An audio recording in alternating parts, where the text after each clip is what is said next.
Olá, pessoal. Meu bate-papo de hoje será com Vinícius de Carlos Aidu, que está aprovado em 10º lugar no concurso da Secretaria de Fazenda do Estado de Minas Gerais, do cargo de auditor fiscal na área de auditoria e fiscalização. Vinícius, eu quero agradecer a sua disponibilidade da entrevista, contar um pouquinho sobre a sua trajetória. Eu que já postei a sua entrevista por escrito, está disponível lá no nosso site, então obrigada por participar da entrevista em vídeo também. E para a gente já começar, eu queria que você se apresentasse para as pessoas que estão nos assistindo, falando de onde você é, se não se importar a sua idade, qual a sua formação. Oi, pessoal. Muito obrigado por essa oportunidade de estar aqui conversando com todo mundo. Obrigado, Estratégia, pelo convite. Meu nome é Vinícius, tenho 35 anos. Eu cursei Física, cursei Análise de Sistemas e estou nessa luta com os estudos há quase 7 anos. Uhum. E me tira uma dúvida, quando fala 7 anos, né, realmente é muito tempo. Eu tenho um filho de 7 anos, e nesse momento ele já nasceu, começou a falar, andar, está na escola, enfim, foi um desenvolvimento e tanto, né? Foi um estudo contínuo durante esses 7 anos, houve momentos aí de altos e baixos. Não, foi um estudo contínuo durante esses 7 anos e é bem isso que você falou mesmo. É uma das coisas que mais me deixava aflito, né? Ver amigo casando, tendo filho, a vida acontecendo e aqui sentado, estudando, esperando, né? Foi difícil, mas graças a Deus chegou no fim. Uhum.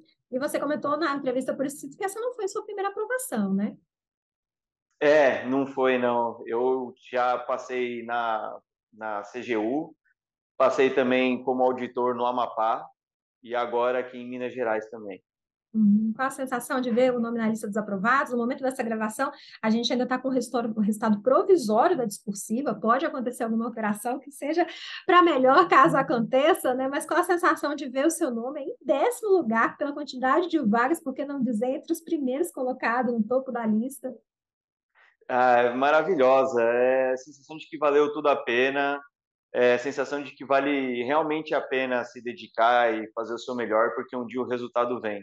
Foi acho que uma das melhores sensações que eu tive na vida, principalmente Uhum. por saber que está chegando no fim essa etapa, né, que é muito maçante, é muito difícil abdicar de tanta coisa para estar aqui sentado estudando, e é muito bom saber que isso está chegando no final e que tudo valeu a pena. Uhum. Então, vai aposentar as canetas agora. Ah, com certeza. Vou sim. Não, você faz a MG, sem dúvida, uma ótima oportunidade, né? Eu sei que contando as gratificações, aí é uma remuneração muito boa. Eu que sou mineira, sou suspeita para falar, né? Como é morar em Minas, mas sem dúvida nenhuma é uma ótima oportunidade para ser um lugar aí para se aposentar. E nesses 7 anos que você teve essa jornada, você precisou conciliar com o trabalho, com os projetos pessoais, pode se dedicar integralmente aos estudos? Eu fiquei mais ou menos uns 5 anos trabalhando e estudando. Então, eu tinha uma rotina assim, de acordar bem cedo, aí estudava 2 horas antes do trabalho, trabalhava. À noite estava bem cansado, era difícil aprender coisa nova. Então, dedicava mais 1 hora e meia, 2 horas para fazer revisão e dormia e acordava e repetia. E aí, fim de semana era quando eu podia render, né? Tudo que não dava para render direito durante a semana. Então, sábado, domingo, tinha que fazer aí 8, 10 horas de estudo para poder acompanhar. Uhum. E como que você fez para manter a sua motivação durante todo esse tempo? Porque não foram 7 anos normais, né? Teve uma pandemia no meio do caminho que suspendeu um monte de concurso. Então, eu vejo gente que às vezes está estudando, sei lá, em 6 meses, não passa no primeiro concurso, já fala, não, o concurso não é para mim. Você teve a resiliência, né? E agora vai aposentar as canetas, como eu disse, não vai aposentar porque assim, já deu, já cansei. Não, é porque alcançou um ótimo resultado mesmo. Então, como que você fazia para manter a sua motivação? Teve um momento que pensou em chutar o balde, chegou a chutar, mas depois foi lá, pegou de volta. Eu pensei em chutar o balde, sim, algumas vezes. Eu acho que é normal quando a gente passa por períodos muito difíceis, principalmente assim lá na pandemia. Nossa, foi muito difícil aquilo, né? Quando a gente caiu a ficha que tinha uma pandemia acontecendo, ligava a televisão e via gente morrendo o tempo todo. Nossa, foi um período emocional muito difícil, eu acho que para todo mundo, né? Nessa época, sim, deu vontade de chutar o balde, mas não tem escolha, né? Tem que estudar até ser aprovado. Minha realidade não vai mudar se eu chutar o balde. Então, não Uhum, adianta. Tem que encarar, tem que estudar até chegar onde quer chegar, né? uhum. E quando eu faço entrevista Não foi fácil, né? Mas aos poucos foi. E também, assim, sendo bem sincero, é, Eu não esperava ficar 7 anos estudando, né? Eu não pensei, nossa, eu vou ficar 7 anos ali com força de vontade, né? Eu sempre pensando, não, esse ano vai, esse ano vai. Uhum, Mas demorou esse tempo todo. Chegou uma hora que era automático estudar, né? uhum. Eu já acordava e falava assim, opa, é isso, eu vou lá, vou estudar, vou fazer essas coisas. Quando não fazia, até sentia falta.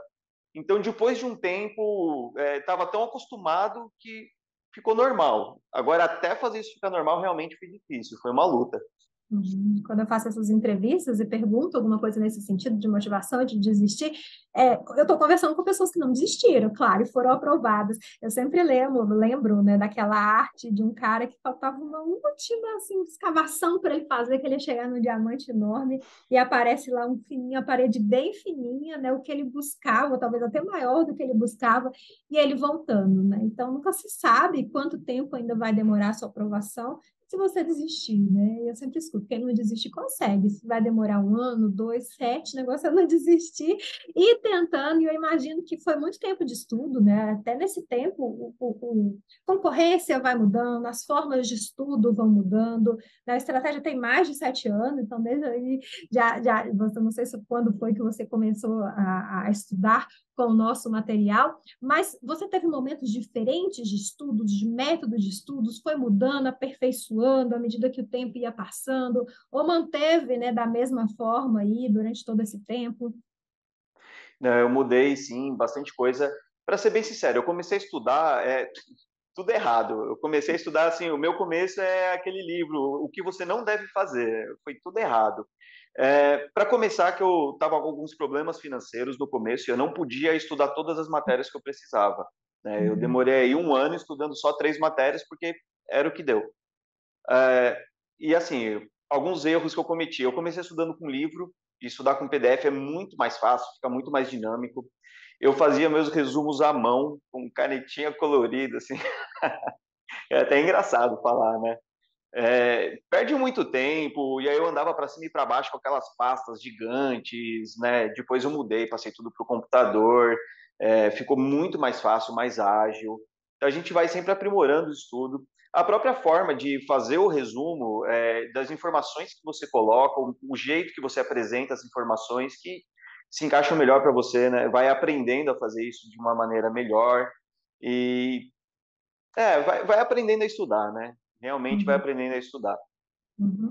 E baseando até numa média aí de tudo que você já fez, o que que você considera que mais deu certo, né? Estudando quantas horas por dia, quantas matérias por dia, estudando mais por PDF, por videoaulas, fazendo algum material personalizado?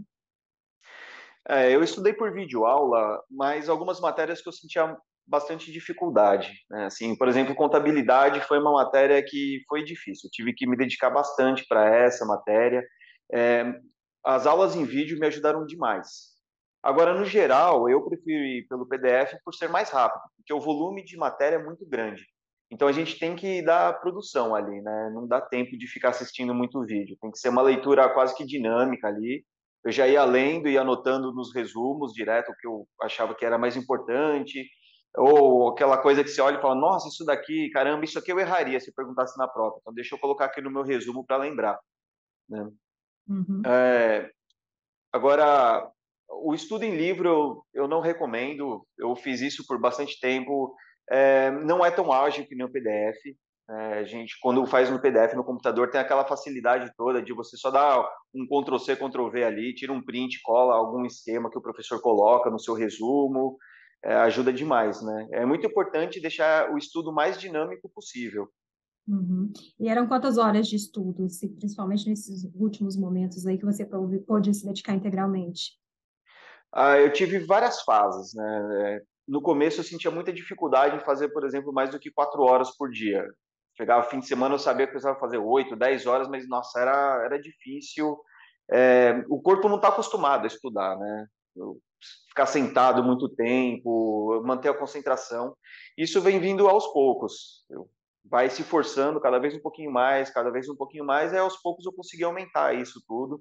Então, a época que eu estava voando mesmo, ali no pós-edital, pertinho da prova, conseguia ficar ali 10, 12 horas, praticamente não fazia pausa. Não é recomendado fazer isso a longo prazo, né? Uhum. Mas esse sprint final é bem importante mesmo. Você está condicionado a ficar estudando. Uhum. Eu imagino que sobre revisão também você teve dois momentos. O momento que você precisava revisar aquilo que era novo, que você estava aprendendo, então, para medir o que de fato você absorveu, e o momento também de revisar, porque você já acabou aí o conteúdo, então é só revisar. Pensando nesse primeiro momento de revisão de conteúdo novo, né? Você tinha alguma estratégia no sentido de fazer revisão, como dizem, 24 horas depois, 7 dias, 30 dias? Não, era terminar tudo depois, só ia fazer questão, e era através de questão que revisava. Como que você fazia para revisar conteúdo novo? No começo eu fazia essas revisões bem certinhas, assim, de 24 horas depois de estudar, pegava, lia de novo. Eu tinha uma sistemática, assim, de tempo em tempo, passar por aquilo lá. Depois de um tempo, acha que você fica tão habituado a estudar que eu não sentia mais essa necessidade, sabe? Parece que já entrava automático, assim, era só pontos bem decorebas mesmo, daí eu tinha que ficar passando ali por cima de novo várias vezes. Uhum. E você tinha um cronograma certinho do que você ia estudar cada dia? Era de acordo com o humor que você acordava? Não, não, era um cronograma bem certinho, considerando o peso que costumavam ter as matérias e a complexidade delas também. Sim, por exemplo, contabilidade, né, eu já falei que eu tive dificuldade, tinha uma carga horária enorme no meu estudo. Agora, como eu sou da área de exatas, eu praticamente não estudei exatas. Isso daí eu já tenho bastante facilidade, então minha carga horária era bem pequena nessa matéria, só para relembrar mesmo. Então, Uhum, eu acho que é muito importante você estudar em cima daquilo que você precisa melhorar, né?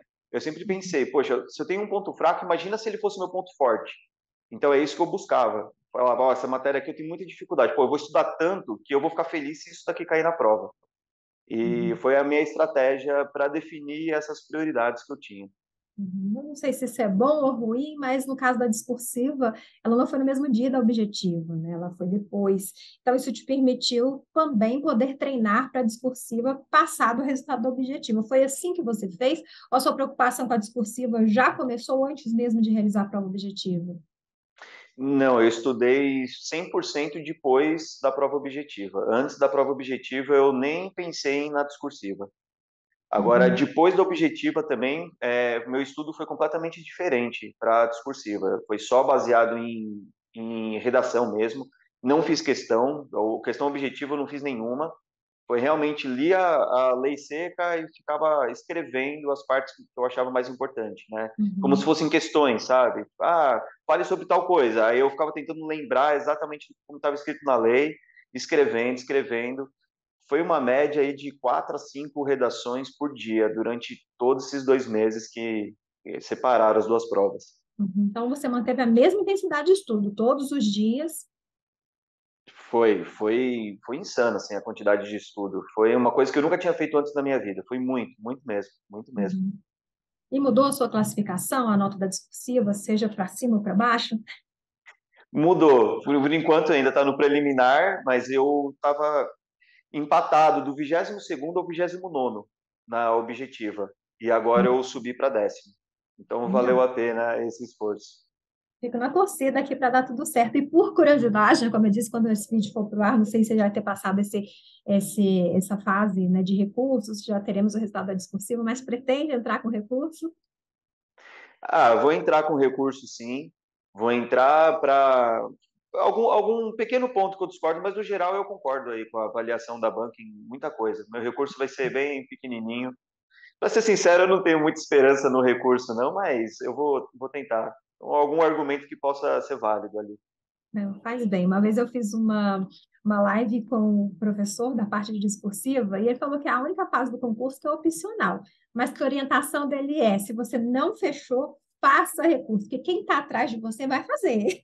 E se eles É, quiserem ganhar uns pontinhos e você não fizer e não ganhar pontinhos, eles vão te passar. Então, faça ao pois é. menos para manter a sua classificação, pensando que quem está lá atrás vai fazer também. Eu vejo que todo esse mundo dos concursos já tem quase 10 anos. Antes a discursiva tinha um peso, às vezes, de 10% em relação ao objetivo. Então, vinha a nota da discursiva, mudava pouquíssima coisa do resultado, né? Hoje não, hoje quando sai o resultado da discursiva, gente que estava na vaga sai da vaga, gente que não estava entra, gente que estava lá embaixo sobe, quem estava lá em cima desce. Aconteceu recentemente num concurso de Secretaria de Fazenda também, estadual, que o primeiro colocado de um cargo da objetiva não atingiu o mínimo da discursiva, porque foi uma discursiva Nossa. que arrebentou com todo mundo. Então, realmente, assim, tem que se dedicar à discursiva, tem que fazer recurso para poder, pelo menos, manter a colocação aí. Se vislumbra alguma possibilidade, se precisa de muitos pontos, né? A gente tem esse programa de recurso, é claro,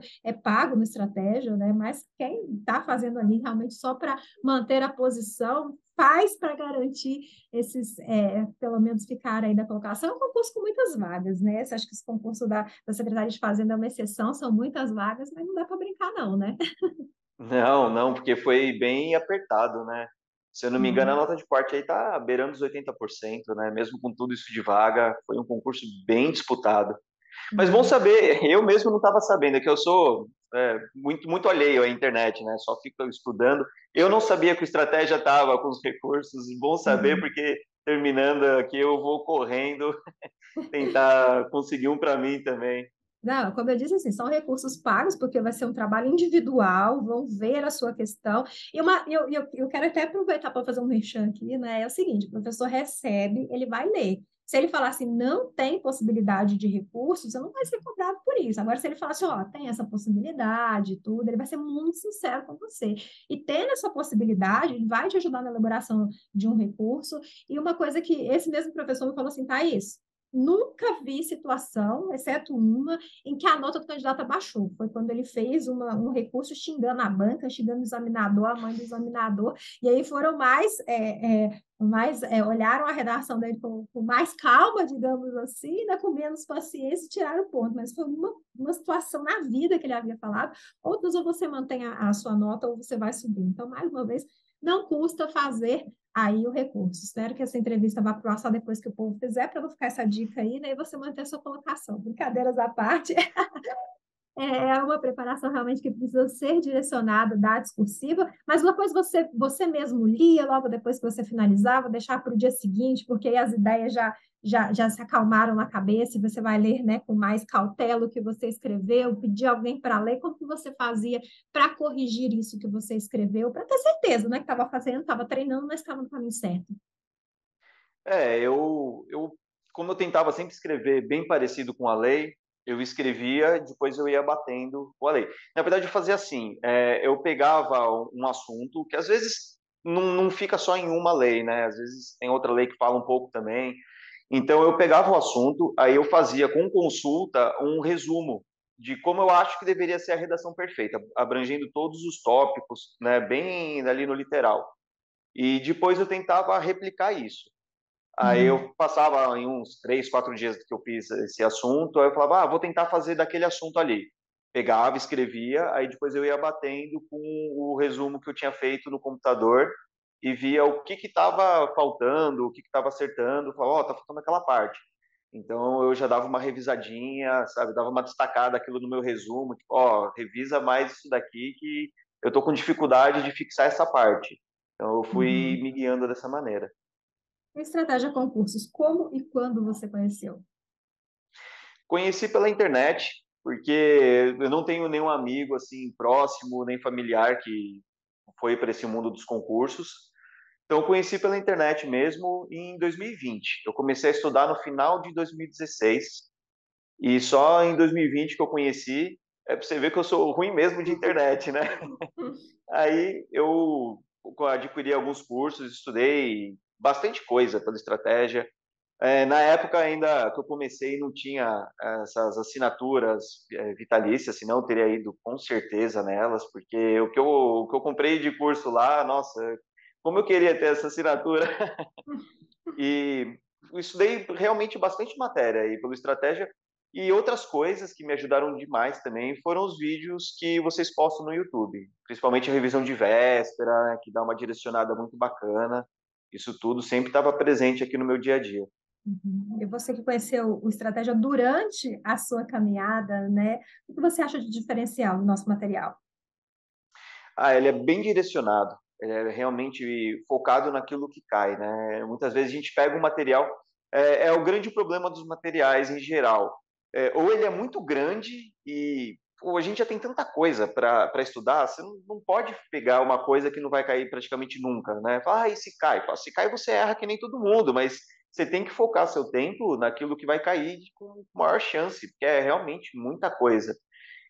Ou então o material ele é muito esquematizado, só que ele é raso demais. Então, as questões mais aprofundadas você não vai conseguir responder. Eu acho que o material de estratégia ele é realmente bem direcionado, vai, né, uma medida muito boa assim de custo-benefício. Ele não é gigantesco, mas ele consegue dar a profundidade certa para você se sair bem.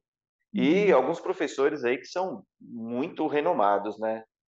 Que estão de parabéns aí pelo trabalho que fazem. E para o pessoal que está nos assistindo, né? Você comentou aí que é alheio à internet e tudo. Gente, está falando isso porque a gente tentou fazer uma live que não deu certo. E aí a gente falou, não, não vamos ficar sem entrevista, não. Vamos gravar aqui pelo Zoom, né? Mandei o link para que a gente pudesse fazer a gravação aqui. Mas essa opção de não ter redes sociais, né? Por quê? E você ficou alheio também à vida social, a encontros com amigos, com família, né? Como que foi a decisão em relação a isso? Como a gente disse, né? São 7 anos de estudo, é preciso ter uma válvula de escape. O que você fazia para poder recarregar as energias? Eu fui cortando as coisas aos poucos, sempre pensando, não, eu acho que dá para fazer desse jeito, com um pouco mais de equilíbrio, e eu fui descobrindo que não dá, então eu fui cortando aos poucos, né? Redes sociais eu já cortei logo de cara, já faz muito tempo que eu não tenho nenhuma rede social, aí fui cada vez me afastando mais, porque eu percebia que eu estava chegando, só que não era o suficiente. Estava chegando perto, só que faltava um pouquinho mais. Então, eu fui parando de ver amigos, eu não via eles praticamente nunca, saí de grupos de WhatsApp e tudo, e família também via raramente. E eu sentia muita dificuldade no começo, nos 3 primeiros anos aí mais ou menos, em manter o foco, manter essa disciplina. Então eu comecei a ter algumas atitudes um pouco mais drásticas para poder me calejar um pouco em relação a essa situação. Então, por exemplo, noite de Natal, sabe? Noite do dia 24 de dezembro eu estava estudando. Réveillon, estava estourando fogos e eu lá, sentado estudando. Aniversário. É muito chato, né, fazer isso. E não acho que seja necessário isso para passar, mas o ponto é que se você é capaz de fazer esse tipo de sacrifício, você vai conseguir estudar em qualquer momento. Não é porque tem um domingo de sol que vai te atrapalhar depois, sabe? Vai te endurecendo para aguentar o tranco, assim. E Vinícius, pensando na sua preparação, claro que a gente já falou muito disso, né? Mas o que seriam os principais pontos que você colocaria como erros e o que você considera também que foram os seus principais acertos? Principais erros na minha preparação foi esse início desastroso, né? De ficar estudando com livros e fazendo resumo à mão. Não, pelo amor de Deus, quem estiver assistindo, não faça isso, não faça, por favor. Perde muito tempo fazendo isso. E as leis mudam, aí você fica com aqueles resumos velhos, já com coisa errada, não é legal. Quando eu migrei para o estudo com PDF, fazendo resumos no computador, ajudou demais, demais mesmo. É, os PDFs do Estratégia, que eu já falei, eu acho que são muito bons, eu acho que vale a pena. As aulas em vídeo, eu acho que elas são muito válidas para as matérias que tiver mais dificuldade, para as matérias que forem o nosso calo, as aulas de vídeo ajudam bastante também. Foram provavelmente os pontos mais assertivos que eu tive. Uhum. E para a gente já caminhar para o final dessa gravação, o que você gostaria tanto de dar de dicas, conselhos ou mensagem, tanto para quem vai começar os estudos do pré-concurso público agora, eu já adianto que está começando certinho, assistindo nossos vídeos, investindo tempo em se planejar como estudar antes de fato começar, né? Vendo aí o que você fez de errado, o que outros fizeram de errado, o que outros fizeram que deram certo e trazendo, claro, para a sua realidade nesse momento, o autoconhecimento é muito importante. O que você gostaria de aconselhar também para quem está nessa caminhada, ainda não conseguiu a tão sonhada aprovação, seja que está 1 ano, 2 anos, 3 anos, gente, ele está há 7 anos, estava, né? Então, o que você tem para aconselhar para quem está nessa caminhada, mas ainda não conseguiu a tão sonhada aprovação? Basicamente não desista. Não desista. a caminhada não é fácil e muitas vezes vai dar vontade de desistir. Eu vou te falar que quando eu fui lá para prestar minha primeira prova de concurso, eu quase não entrei na prova, de tão nervoso que eu estava, aquele sentimento de eu nunca vou conseguir fazer isso, mas a gente não tem jeito, tem que encarar, tem que apanhar um pouco para calejar e persistir, porque um dia o resultado vem. Uhum. Então, o conselho que eu dou é, primeiro, de fato, tá certo mesmo, ver como é que foi a caminhada dos aprovados, vai ver que é uma coisa constante em todo mundo, né? Ter força de vontade, persistir, todo mundo comete erros e vai aprendendo com eles para estudar cada vez melhor. A gente não pode se enganar no nosso estudo, não adianta ficar estudando aquela parte que você gosta mais, que tem facilidade, não, é ao contrário, tem que ir na parte que você não gosta, na parte que te tira da zona de conforto, porque é isso que te faz crescer. Uhum. E acho que é basicamente isso mesmo, não desista e continua. Continua, que a aprovação vem, pedido de entrevista vem também, vem tentativa de live, vem entrevista pelo Zoom. Então, agradeço mais uma vez, Vinícius, sua disponibilidade. Você que é reincidente aqui, né? Já tinha dado uma entrevista por escrito no nosso site, falando de outra aprovação, e agora tem uma oportunidade aqui de falar sobre a sua aprovação da aposentadoria como concurseiro. Então, espero que você seja muito feliz no seu cargo, pelo menos morando em Minas Gerais, eu tenho certeza que vai ser, digo isso como boa mineira, apesar de há quase 8 anos morar em Brasília, sinto muita falta da minha terra natal, dos mineiros, da comida mineira. Então, com certeza vai ser muito bem recebido lá. Então, mais uma vez, obrigado e parabéns pela conquista. Muito obrigado, viu, Thaís? Obrigado de coração, obrigado a todo mundo de estratégia que fez parte dessa caminhada toda. Eu não vejo minha aprovação sem vocês. Muito obrigado. A gente é só a ponte, se não tem o aluno para fazer a travessia, não tem chegada. Então, a gente fica feliz pela confiança de saber que fez parte dessa sua trajetória, né, que você confiou no nosso material. Eu vejo que muita gente fala que o erro no início, às vezes, é buscar um material aqui e outro ali, né, e você poder confiar no material, que tudo que você precisa estar ali, que cabe a você, não vou dizer apenas porque parece pouco, né, mas que cabe a você sentar e estudar sem se preocupar, né, com separar conteúdo, sem dúvida, adianta bastante, né, como eu disse, a gente é a ponte, vai te facilitar que você não precisa nadar, mas em compensação cabe a você fazer essa trajetória, fazer essa caminhada, fazer essa travessia até a aprovação. Então, a gente que agradece a confiança, mais uma vez, obrigado e parabéns. Obrigado. Tchau, tchau. Tchau, para você que está nos assistindo, você já sabe, quiser conferir a entrevista do Vinícius por escrito, outras entrevistas, também ficar por dentro de tudo que está acontecendo no mundo dos concursos, é só acessar nosso site, estratégiaconcursos.com.br. Um grande abraço e até a próxima. Tchau, tchau.